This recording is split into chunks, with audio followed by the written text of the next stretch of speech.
Good afternoon, everyone. So, first of all, congratulations to all of you. A hearty congratulations to all of you. I probably your journey started about a year ago when you were preparing for your GMAT, GRE, SAT, your TOEFL exams, etc.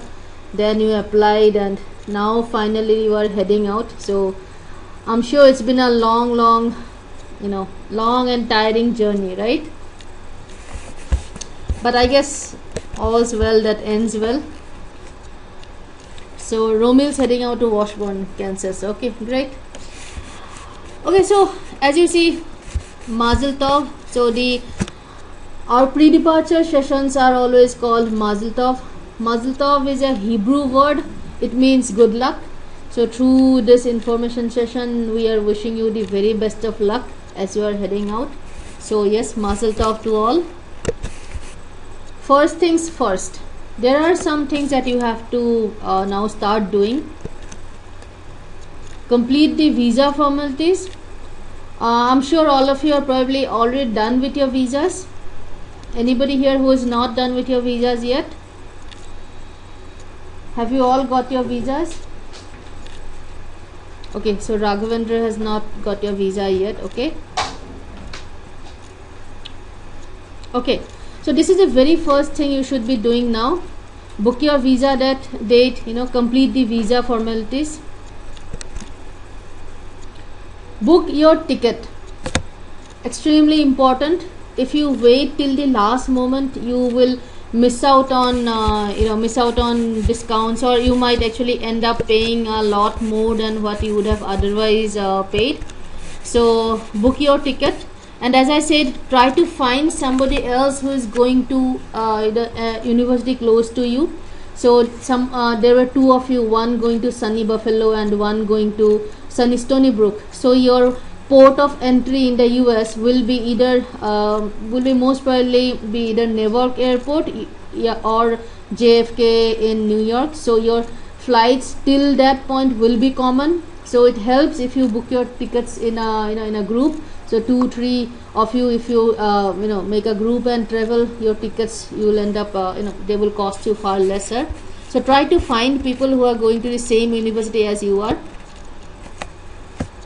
Get a thorough medical checkup done. This is very, very important.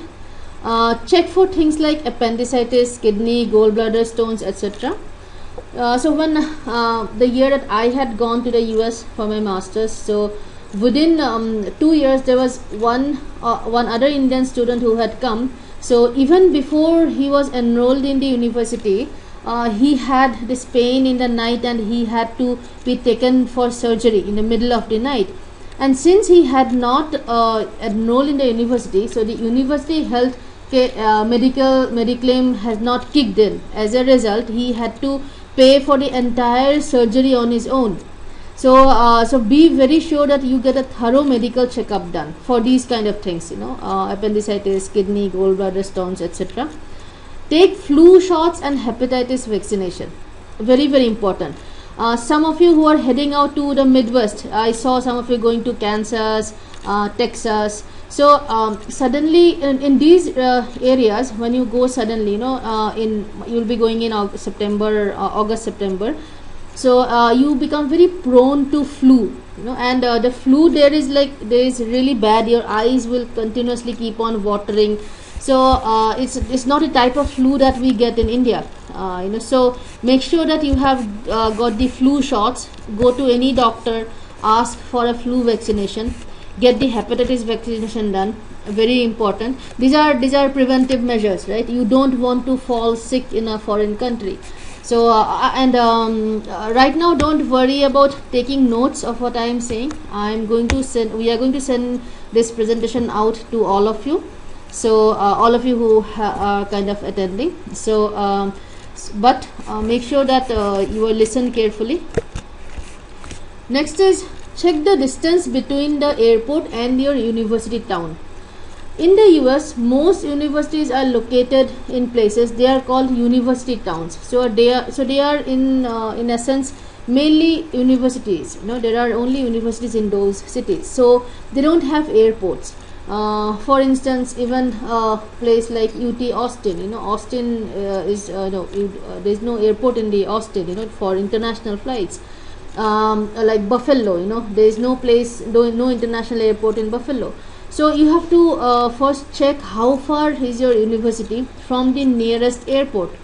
You will have to arrange for that commute, and it's not like India where you get lot of trains or buses. The commuting part you have to take care of. What works is that in most universities, when you got your admission offers, you might have also got a letter from the Indian Students Associations in your university. If you have not got that letter, then contact the Indian Students Associations in your universities. They provide pickups, so they are there to welcome the Indian students. And they pick you up from the airport. They help you set up for about a week or so, and then you have to obviously look for apartments and stuff, right? So any of you, have you got the letter, have you got a welcome letter from the Indian Students Association? Not yet. Okay. Yes, every university they have they have an Indian Students Association or an International Students Association. So these are the associations that are going to help you. So you go to the university website wherever you have got admission, search for Indian Students Association or International Students Association. So when you find their websites, drop them an email, give them your flight details, and request them if they can pick you up from the airport. And that's how, when we went, that's how we got picked. I had landed on the St. Louis airport, and my university was about 1.5 hours drive from the St. Louis airport. So the Indian Students Association arranged for the pickup. So when you guys next year, when you will be seniors, you would be doing that for your juniors as well. So that's one advantage of being from India. There are lots of Indians in every universities, and these Indian students, they have their associations to help out new Indian students like yourself. Again, as I said, contact the Indian Students Association of the university for pickup arrangements. Very, very important. If you have not done that yet, please go to your university website and search for the Indian Students Association, right? Any questions till now? Everybody can still hear me clearly? Now, how many of you have the experience of living outside your home? How many of you have lived in hostels, etc.? Okay, so that's good. So you already have an experience of living on your own. But in the hostels also, you don't cook your own food, or I don't know, probably you wash your clothes, but you probably don't cook your own food, etc. But in the US, well, those who don't have living in a hostel experience, so that you would face a little bit more challenges than the others. So when you live alone, you are going to be living alone for the first time in your lives, away from your family, So when you, and that too so far away, so there are some things that you have to take care of. First thing is that you will have to make sure that you are disciplined. You will have nobody pushing you to do your homework or to attend your classes. So yes, you have to be self-disciplined. You have to manage your own finances, so whatever budget you have for the month, you have to make sure that you are spending it properly, you are spending it righteously, right? So it's very that is one adjustment that you have to do. Third thing is that most international students, and you will be living in apartments. University housing is is not that easily available, plus university housing is expensive. So most Indian students, once they go there, within 1 month they move into apartments with other classmates, other Indian students.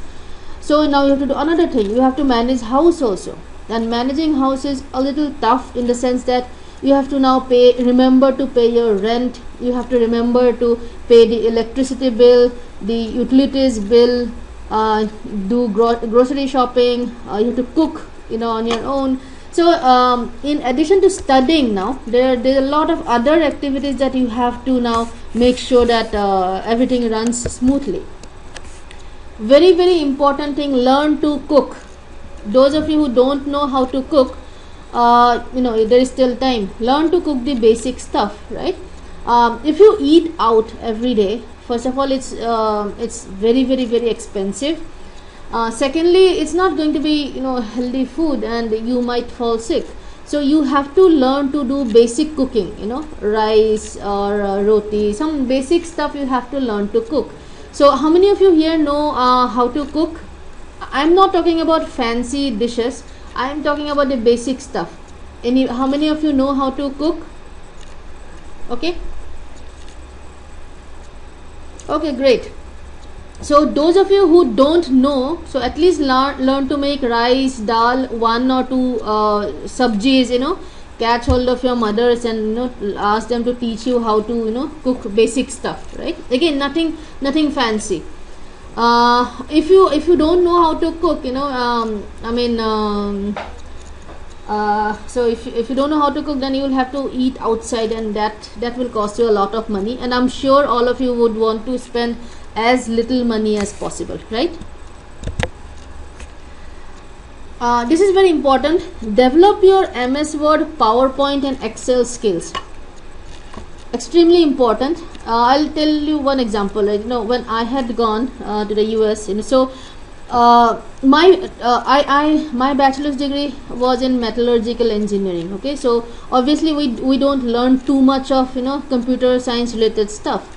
But in one of my courses in the first semester, in my master's course, there was a project. In that project, I had to design a website where I had to display some stuff related to metallurgical engineering, and I was shocked. Yes, I knew the metallurgical engineering related stuff, but I didn't know how to make a website. So I had to learn, I had to catch hold of people, I had to spend extra hours learning now how to make a website. So in the US, you are expected to have a lot of these subsidiary skills, things like and you have to be really expert with MS Word, PowerPoint presentations. Even for hardcore engineering or humanities related courses, also you have to make presentations. There will be, every course has 3-4 projects, maybe a group project, or maybe some technical related projects. So every course will have those. So you will have to develop the skills of making PowerPoint presentations, and not just basic ones, really good ones, because your grades will depend on those. So develop these skills. If you can do a short course in this, then actually that will be more helpful. And in Excel sheet, I don't know how much you have worked on Excel sheet till now, but and when you go to the US, in your assignments, you will have to use a lot of these Excel sheets, and things like making a chart out of data, calculating maybe a chart with 3-4 axes, right? How to plot different data, how to calculate standard deviation. So all these things in Excel sheets you will need. They will assume that you will know. The Excel sheet will be just a small part of the project, but if you don't know beforehand, then you will have to spend extra time learning it. It's doable. I had done it, I also didn't know that much of Excel sheet stuff, but and as a part of the projects I had to do it, so I learned it. But it just is an extra pressure, you have to work harder. If my American classmate was taking 4 hours to do an assignment, I was actually spending 6 to 7 hours doing the same assignment. So that is not so if you want to be really good to go kind of thing, so you have to make sure that these skills, you work on these skills. Take a short course if required.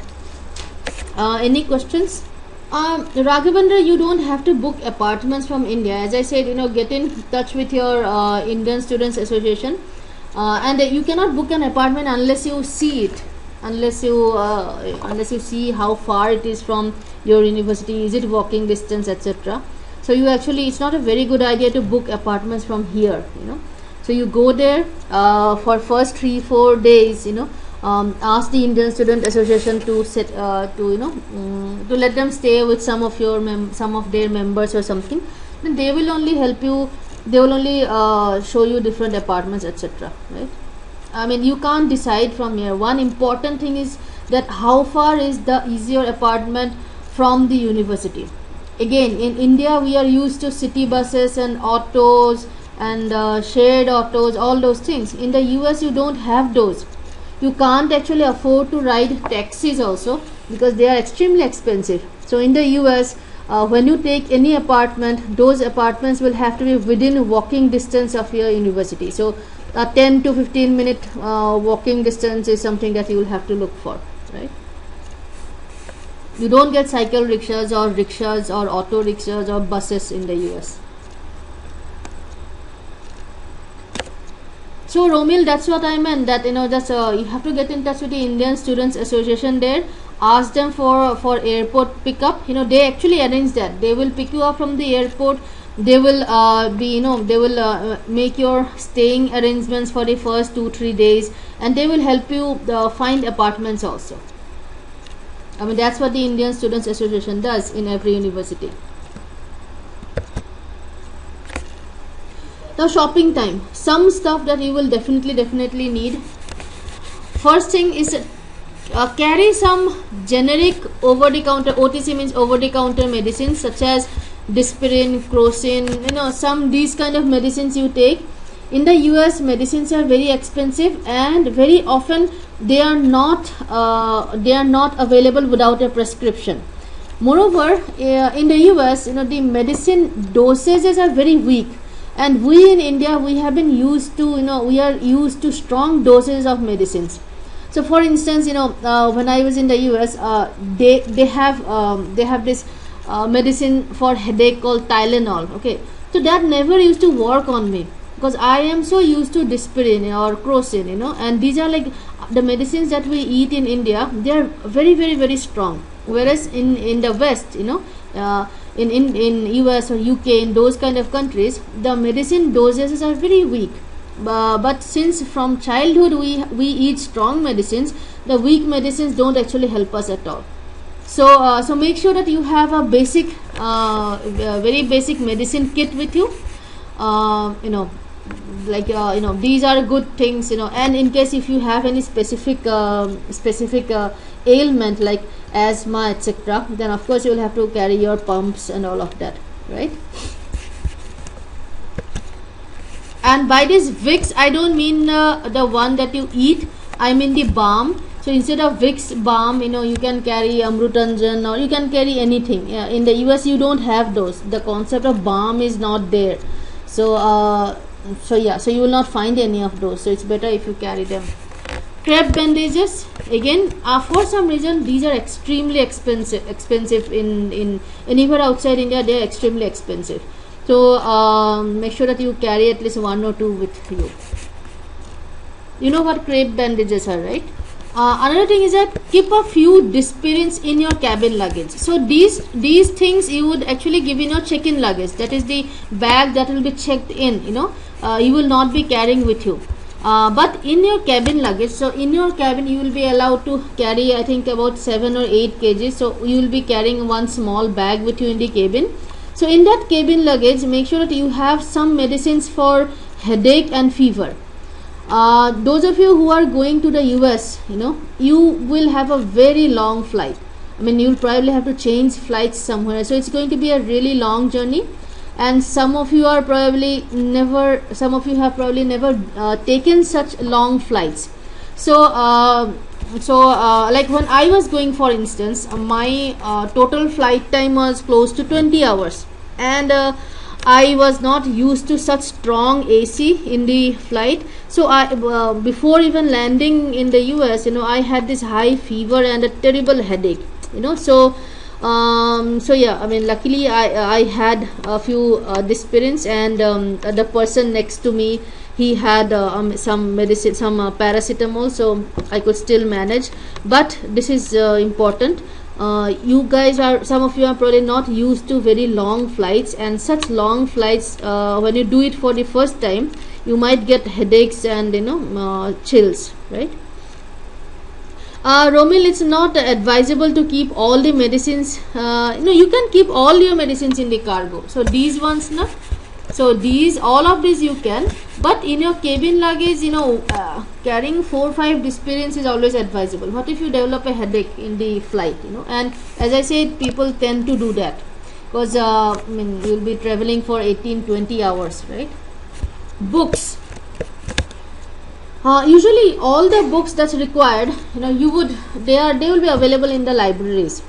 All your textbooks would be available in the libraries. But still, some books you might want to carry with you. So check with the students there. So let's say that you have got admission in computer science department in Sunny Stony Brook, right? So you might want to contact the students, Indian students who are currently studying in Sunny Stony Brook computer science. Ask them if you have to carry some books. Books in the US or UK are again very, very expensive. Books in India are very cheap. So it makes sense to carry a few books, but don't carry all of them. The libraries are very well stocked. More often you actually don't have to buy books. Even for your own textbooks, you don't have to buy many of them. So don't make the mistake of carrying a lot of your books. You won't need so many of them. Check with your seniors. Check with the students who are already in that university for your department. Okay. Pranchu, your question is, do we get the books used in US in India? Yes, you do. Most of them are common textbooks. You can order through Flipkart or Amazon, so you should be able to get those. For common subjects, I was able to get almost all of them in India, and they were like at less than half the cost. Yes, carry a pressure cooker. All of you know what a pressure cooker is. Where you make rice or dal or so outside India, like in US or UK, you don't get pressure cookers. People don't use pressure cookers there. They're supposed to be not safe, right? So you are not going to be able to buy a pressure cooker there. So you have to take one from here, right?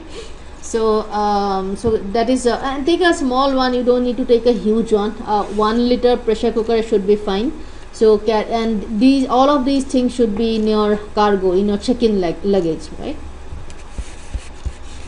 Carry some basic utensils such as spoons, ladles, then plates, balls. Nishtha, you don't have to worry about a hot plate and stuff. They will be available there in the apartments. Hot plates are more like induction. In India also nowadays you get induction heaters. They are called hot plates. Then you have got stuff, so you don't have to carry all of those. Romil, you can get toasters there. They are cheap. Microwaves and toasters, they are very cheap in the US, so you don't have to carry all of those. Toasters, sandwich makers, microwaves, they are very cheap there. So carry a few stainless steel glasses, bowls, cooking vessels like maybe a karai, frying pan, especially belan. You know what belan is, right? If you want to make rotis, etc., chapati. So there's this round thing, and then and then you have a stick like this, right? So and this you don't find there, right? So yes, Romil, you can take roti maker also. Yes, Nishtha, your tawa, karai, everything works on hot plate as well as in stoves. Yeah. As far as possible, carry all these things should be metal stuff. If you are carrying glass plates or glass bowls, they might actually break in your luggage. So take stainless steel stuff. That's better. For cooking vessels, whatever material is available in India, you can take those. And they are very expensive actually in the US, these the utensils. So it helps if you carry some from India. Don't take forks and knives. They are easily available, and don't take glass utensils. So these are the do's and these are the don'ts. Carry some very basic spices. Haldi powder, garam masala. So I don't know, whatever your family uses in cooking. So you can use those, right? Carry and no need to carry too many of them. Like even if you're carrying 2-3 packets, it should be fine.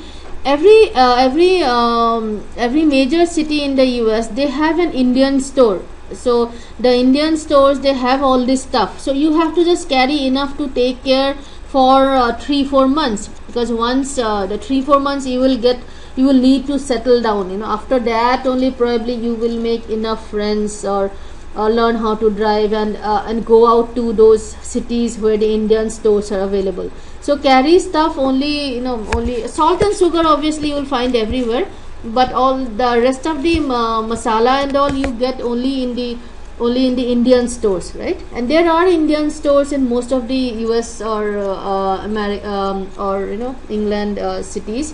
It's just that you should carry enough to take care of your needs for the first few months. Raghavendra, achars might not be a good idea, but masalas definitely. Okay, Nishtha, I would not advise you to carry oil and ghee. Those stuff you will get. Knives, as I said, don't carry knives and scissors. Yes, you can, but they actually end up, if you are carrying a knife or a scissor in your check-in luggage, so these might actually cut into other things. So it's better not to carry them.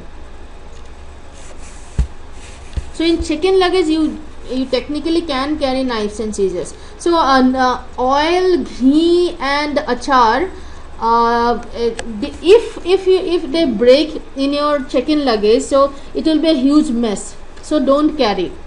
Now oil and ghee are easily available in anywhere you go, so don't have to worry about that. So as I said, don't take any seeds. So seeds, it's like illegal, so you cannot take any kind of seeds. No need to take any tea, coffee, very easily available and quite cheap. Don't take anything that might spill and spoil your luggage, for example oily pickles, oils, etc. In Nishtha, in the US or UK, wherever you are going, most of the apartments have central heating or cooling. So even in the harsh winters, the room temperature would be maintained at 25-26 degrees, whatever. So your stuff inside the house will never be exposed to the weather outside.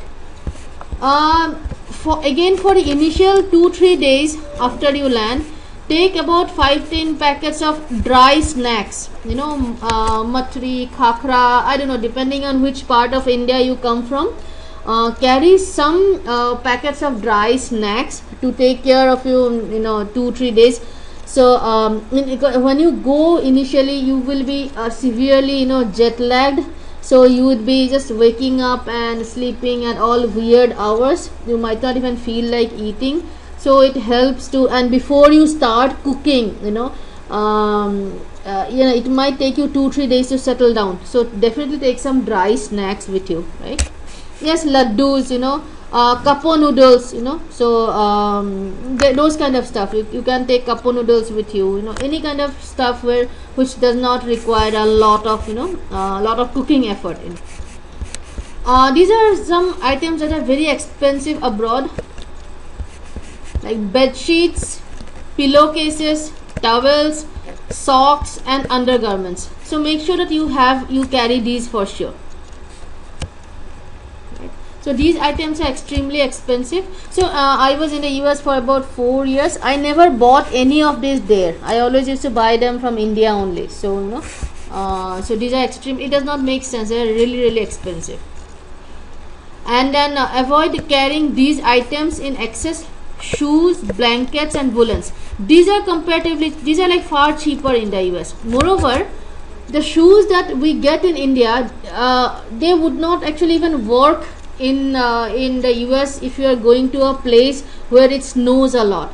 So I saw that some of you are going to New York, and then some of you are in Kansas, and California. So there is going to be snow, in the winters there is going to be a lot of snow. So the kind of shoes that we get in India, they don't work in the snow. So you will anyway have to buy either snow boots, or you will have to buy shoes there anyway. So don't carry too many of these. Moreover, you will get better quality shoes, blankets and woolens in the US, at cheaper rates than in India. So don't worry about carrying all of these. Woolens are very cheap there, sweaters, jackets, they're quite cheap there, right? So these are the two categories. These items very expensive, so you should carry these with you as much as you can. These very easily available and cheap and better quality, so you should not carry too many of these with you.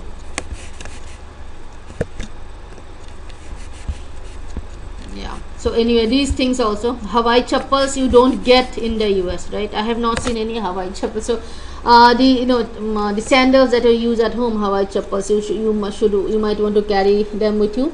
Sewing needle and thread. So your clothes will get torn, and so if you want to kind of sew them, so you should carry these with you. Hair oil, very surprisingly, hair oil and talcum powder you do not get in the US. People there don't use this. Some of the Indian stores they have this available, but lot of Indian stores also don't have hair oil. So when I had gone, I had taken 3-4 parachute oil with me, and if you use talcum powder, then you should take you don't get those there, right? So interestingly, I mean, absence of hair oil is just one thing that you will notice actually in the US. People there don't use hair oil, right? How many of you use hair oil, like parachute or all the So if you use hair oil, then carry them with you. Okay, now cabin luggage. This is very important because sometimes it had happened to one of my friends actually last week only. He was returning from New York, and the airline misplaced his luggage, so he got his luggage 3 days after 3 days after landing in India. So it's important for you to so there can be such situation with you also. Your luggage, airline might misplace your luggage, and it might take you 2-3 days to get your luggage if that happens. So your cabin luggage should be well stocked. Yes, Nistha, you can carry laptop bag as cabin luggage without laptop. Ajinkya, yeah, laptops are far cheaper in the US. I mean, actually people buy laptops from US whenever their friends or relatives are coming to India. So electronics, make sure that you buy them from the US itself. The mobiles that we use in India, they don't work there. So don't I mean, unless you have a Google Nexus kind of model, otherwise the ones that you have here might not work there. So all these mobile phones, laptops, don't worry about buying from here. You will get better and cheaper there. Yeah, iPhone's fine. If you already have an iPhone, that will be fine. See, actually the phones work, but the point is that in our case we have SIM, so they don't have that SIM culture, right? So that's why when you go there, they might not work, right? So don't buy special new phones to take to the US. If you have to buy a new phone, it makes sense to buy in the US. Okay, so as I was saying, the cabin luggage your cabin luggage has to be well stocked. You have to prepare for the eventuality that sometimes your airlines may misplace your check-in luggage. In that case, you have to live on your cabin luggage for 2-3 days. So your cabin luggage should have a sweater or jacket. So some of you are probably flying out in August or September, so definitely it's not going to be cold in India, but carry a sweater or jacket. You might actually start feeling cold within inside the airplane itself. So you should have this. A pair of socks, 1-2 changes of clothes. That means 1-2 pairs of clothes, so that you can live on your cabin luggage itself for 2-3 days. A towel, toothpaste and toothbrush, some headache and chill medicines, all the money that you will be carrying, your passport and university admission letter, I-20, etc. So these are the things that should definitely be there in your cabin luggage. Okay, so yes, Nishtha, I will be addressing all of those. Hang on.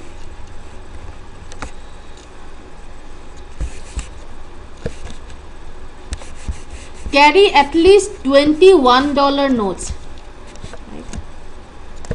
So you might want to carry about $300 with you in cash. Of those, 20 should be $1 notes. So in a lot of the airports in the US, in India you might have seen that in the airports they have these luggage cards, right? In India those luggage cards are for free. You don't have to pay any money for those luggage cards.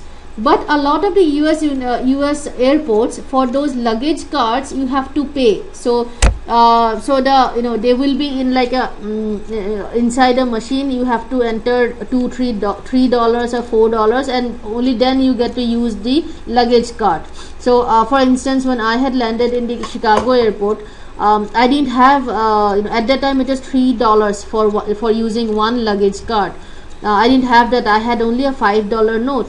So I had to actually go hunt around for change. So that's not a very happy scenario. So carry at least $21 notes with you in case you in case you land in an American airport where using the cards, the luggage cards is not free, right? Okay, Romil, your question is how many dollars do we need to open the account? So Romil, that once you join in the university, so the university campuses, they have a bank inside the university itself. So you don't need any money to open the account. It opens automatically whenever you enroll in the university, right? So that is taken care of. You don't have to maintain a minimum balance in that student account. That's called a student account. Shweta, your question is how much cash do we carry in draft? That's totally up to you. I mean I don't know how to answer this question. Just totally up to you. Depends on which university you are going to. The first month is going to be expensive because when you take any apartment, you have to make a down payment of 2 months. You will have to get your utilities set up. So the first month would cost you around 3. So be prepared that the first month would cost you around $3,000, right? Actually it helps to carry forex cards, but you can also carry traveler's check. I mean, it's totally up to you. As I said, a lot of students carry traveler's checks. Some students carry forex cards also. Okay, now during your flight journey, as I said, some of you will be taking such long flight journeys for the first time in your life. Even if you are going to UK, it's a 9-hour journey. If you are going ahead to the US, that it might be another 9 to 10 hour journey. Alright, so it's going to be a long flight journey. Drink a lot of water. So when you are flying at such high altitudes, you will suffer from dehydration. So you need to drink a lot of water. Avoid coffee. Coffee increases dehydration. So you can have tea, that's perfectly fine, but drink a lot of water. Every 3-4 hours take a walk, stretch your limbs. So when after 3 hours, after 4 hours, get up from your seat and walk in the aisle. Walk in the aisle, stretch your hands, stretch your legs, bend down, otherwise your feet will swell up, right? Eat. See, when you're flying, it will be when you'll be flying from India like to US, you will be flying across different time zones, right? So you will have breakfast, and then after that lunch, then after that another lunch, because the day will the evening will come a little later. So and you might not feel like eating. You might have developed headaches or fevers, or probably just nauseous. But force yourself to eat. If you don't eat, then you will develop muscle cramps. Anyway, at high altitudes your body is facing dehydration. On top of it, if you are not eating, there might be high probability that you will develop muscle cramps. So eat, force yourself to eat. Don't be picky. Get whatever you are eat whatever you are getting in the flight. Sleep as much as you can. Yes, most of the flights will have option of watching movies. You can play games on your iPads or all of that, but sleep as much as you can. When you are sleeping, the rate of dehydration is also slow, and I think sleeping is the easiest way to pass time, right?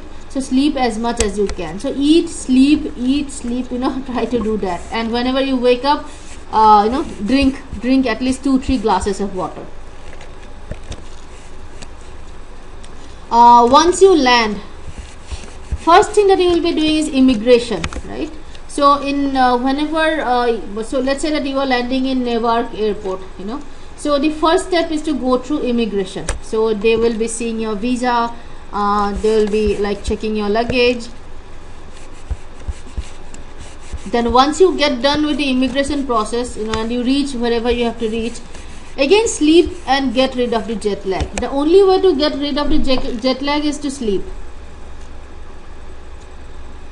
So yes, Udyot, eat, sleep, drink, repeat. Yes, that's what you should be doing, when you're flying, right?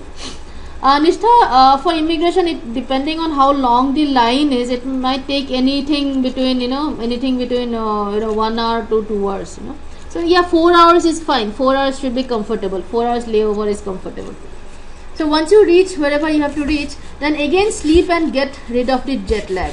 The only way to get rid of jet lag is to sleep. Another thing is that when you go to the US, your total cycle is going to change. So at least when I had landed, what was happening is that I used to be sleeping throughout the day, and when everybody else had gone to sleep, I would wake up. So it was really difficult because your body cycle is currently used to the Indian cycle, but when it's day in India, it's night there. Okay. So force yourself to sleep in the night when you reach the US. You will have this, the first 1 week you will have this problem of getting your body clock to US timing. So even if you're waking up, even if you're not able to sleep in the night, don't just start watching TV or playing games or whatever. Force yourself to sleep at night. It will take you about a week to get your body clock in place, right?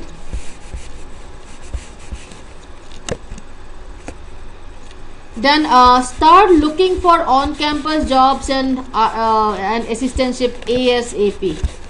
So the moment your enrollment happens, the moment you register for your courses in the US, first thing is to go to the campus recruitment center. So every campus has a career center or recruitment center. So go there, ask them for on-campus job availabilities. Have your CV ready. So now itself, have your CV ready. That CV is going to be different from what probably you guys used to apply to universities. So have a CV ready. At the first chance, the first opportunity that you get, visit the campus career center, drop your CV, ask them what are the on-campus jobs available, interview for those jobs, try to land a campus job as soon as possible. Then at least you are not that stressed out. I have had friends who got like on-campus jobs within 4 days, or within 5 days. So, but you have to be resourceful. It's not going to; those jobs are not going to come to you. You have to go hunting for them. And it's the easiest place to do is visit the campus career center. Pranchu, your question is what else can you write in the CV? Okay, write about your skills.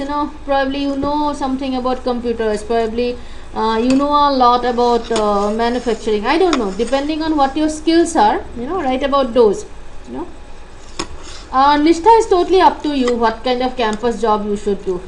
Campus jobs means there are jobs in the there can be jobs in the cafeteria. There can be jobs in the library. There can be jobs, managing the register in the recreation center. Different types of job. It can be like manning the cash register in the university bookstore. So I don't know what you want to do.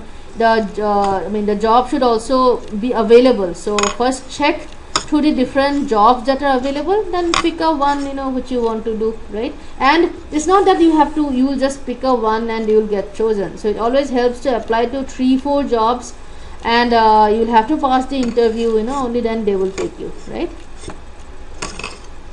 Yes, Romil, you can do a job in the first term definitely. Yep. So see, the jobs, they start anything from $8 per hour. It can go up to $12-15 per hour, depending on the job and depending on the university. If you can't able to land a research assistantship or graduate assistantship, then they pay much higher. They pay the highest. The rest of the jobs, they pay lower than these. Okay. So now some tips to maximize your study abroad experience. Mr. For GA and RA, you have to approach the professor. So that can happen only once the classes start. Okay. I mean, all of you have probably different reasons for wanting to study abroad. But when you land there, you'll see that it's a totally different experience. It's a totally different in a world. So there are some tips so that you can maximize your study abroad experience. I mean, it's not just about passing the exams. There is a whole lot to learn. Mingle with people from various countries.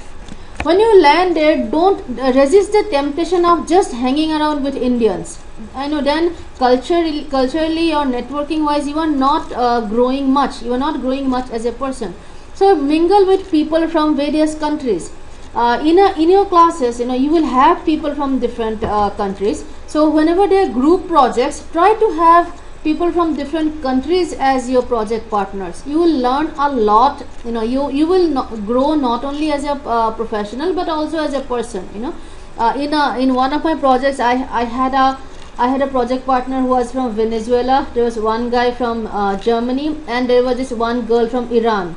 So it was such an interesting group. I mean, and all of us learned something from one another, and overall it's a learning that's one of the reasons why you are going to the US, for diversity. So take advantage of that diversity as much as possible. Resist the temptation of just sticking around with the Indians. Participate in the campus activities. So as I said, that every university has an Indian Students Association. They also have international students associations. So be members of these, participate in their activities. Let's say that you have your hobby is dancing, so there will be some dancing related societies as well. Join those. Let's say you are interested in painting, so there are some painting related societies as well. So the universities have a lots of societies, so join some of them, depending on what you want to do, depending on what you are interested in. So you'll be staying so far away from your families. You cannot come home every weekend. You can't even come home every month. So you have to make friends there. You have to get involved in the different activities. You have to be a part of the student community there. No, Pranshu, you don't have to pay. These are for students. They're free, up to you. But as I said, these activities or these clubs, these associations are very easy way to make friends. And you will probably come home only once a year. Some students, they come home only after 2 years or 3 years. So it's very important for you to make friends. Very important for you to be a part of the student communities there. And you'll find time for all of those. Join the student clubs, as I said, definitely join the student club. In the US, I don't know what kind of universities you guys went to in India, or what kind of schools you went to in India, but here most of the teachers or most of the professors are not very friendly, or they don't mingle with students much, But in the US, it's a totally different culture. There, all faculty, all professors are extremely helpful and accessible. So build good rapport with them. It's very important to build good rapport with them, because they actually sometimes help you get jobs. They help you get co-op opportunities. They help you get internships, because they have these connections.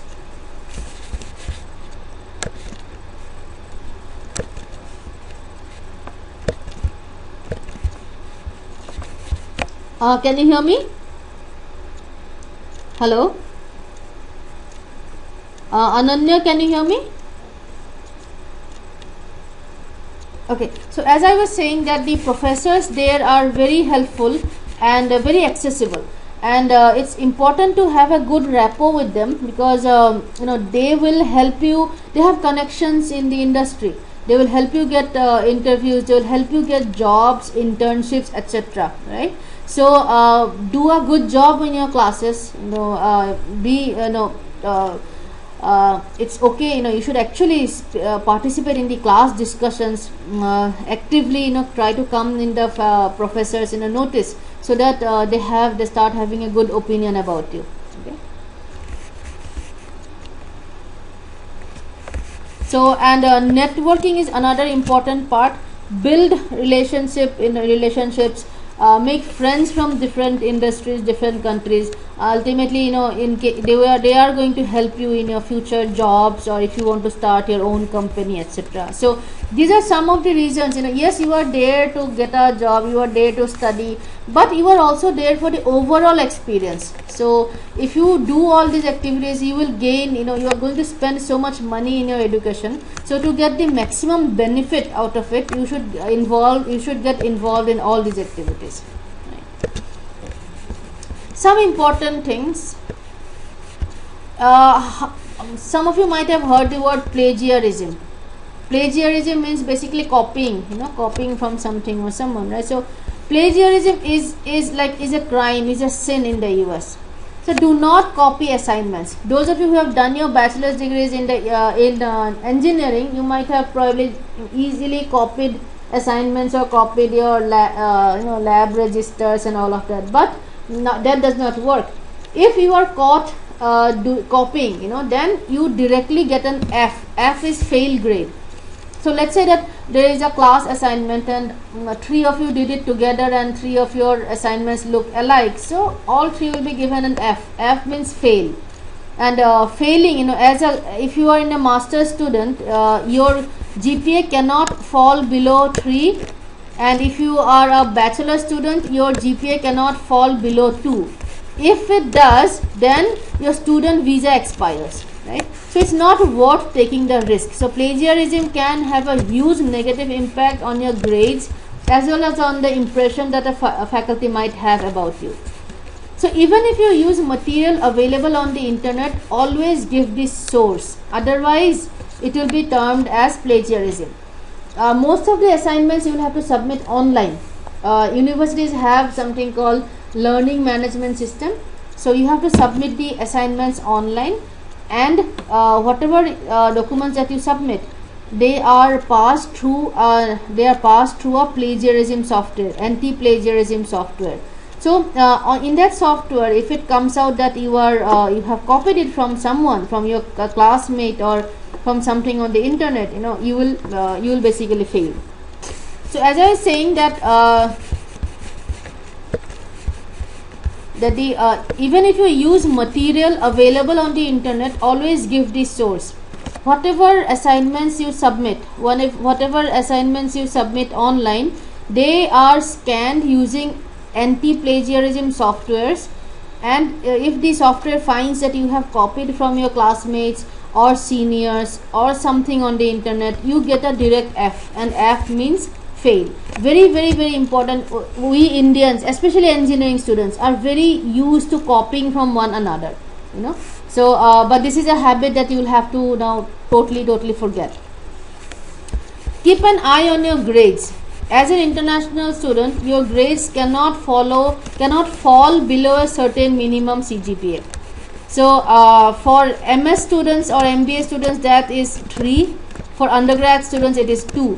So you have to do well. You're studying, your grades cannot fall, because you are an international student, you are supposed to be a serious student, otherwise they would not, your student visa would expire.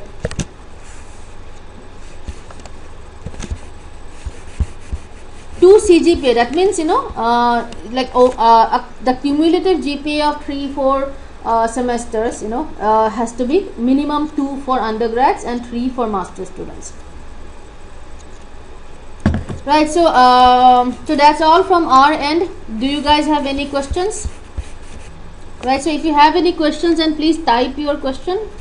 Yes, Nishtha, obviously your GPA will have an impact on the job, because it will go on your CV, right? So it will definitely have an impact. So Romil, your question is how to calculate the CGPA with Indian marks. No, Romil, I am not talking about your current CGPA. What I am talking about, what you will be getting there, right? So whatever marks you will be getting in the US. So I am talking about that GPA, not about whatever you have got in India till now, right?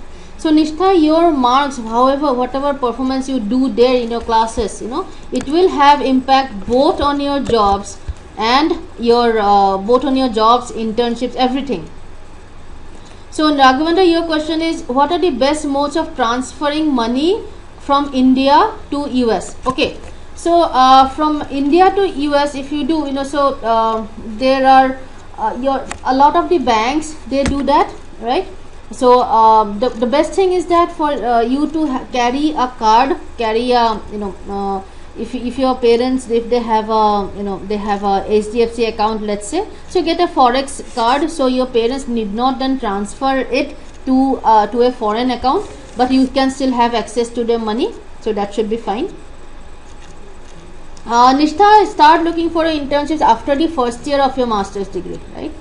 Raghavendra, Rushant, your question is, when is the next webinar? Okay, so we don't have a series of webinars about this pre-departure orientation. So if you have any queries, you can ask right now. Pranshu, your question is, my university does not provide financial aid for international students. Is there any way I can get aids? Okay, there are universities which do not offer any financial aid for international students, but they offer something. They offer scholarships. For after every semester, the best students, the students with the highest GPAs, they are listed in something called the Dean's List. So if you are able to feature in the Dean's List, so you get merit scholarships. So usually the top 5-10% of the class, they are listed in what is called the Dean's List, right? So then you get the Dean's scholarship. So Pranshu, what you can do is that you can study hard and make sure that you end up being in the top 5-10% of your class. Raghavendra, your question is, do we need to apply to GES for conversion of Indian okay, Raghavendra, I'm not able to understand what is GES. I have heard about WES, probably you're talking about WES, right? But why do you need to convert your Indian mark sheet to GPA? I understand that you have already got admission from US universities, right? No, for jobs they don't care now. So for jobs, whatever you have done your class 10, 12 or bachelor's in India, now they don't bother about that. So what the jobs that you will be considered for in the US will be totally based on how you have done in the education that you are doing in the US.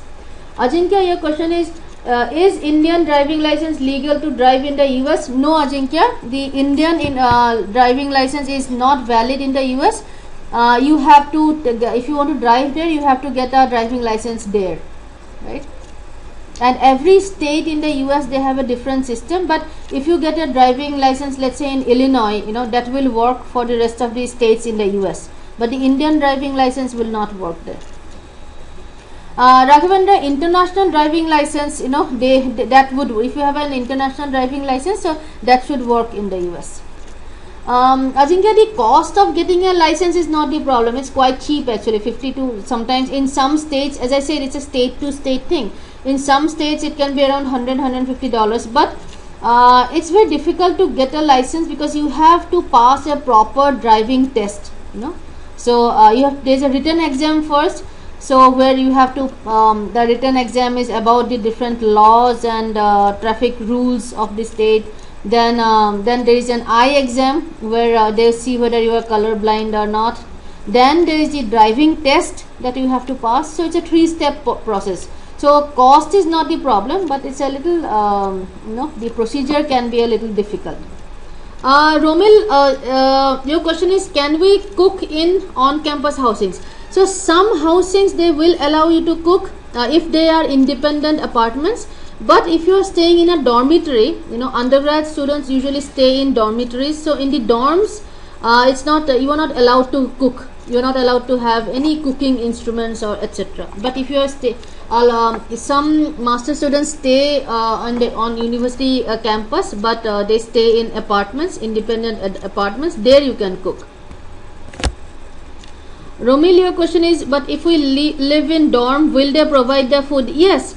The dormitories, the undergrad students, they usually stay in dormitories for the first year, and the dormitories, they provide food, breakfast, lunch, dinner, everything. But again, it's a little expensive. So after the second year, most undergrad students actually move out and live in their independent apartments.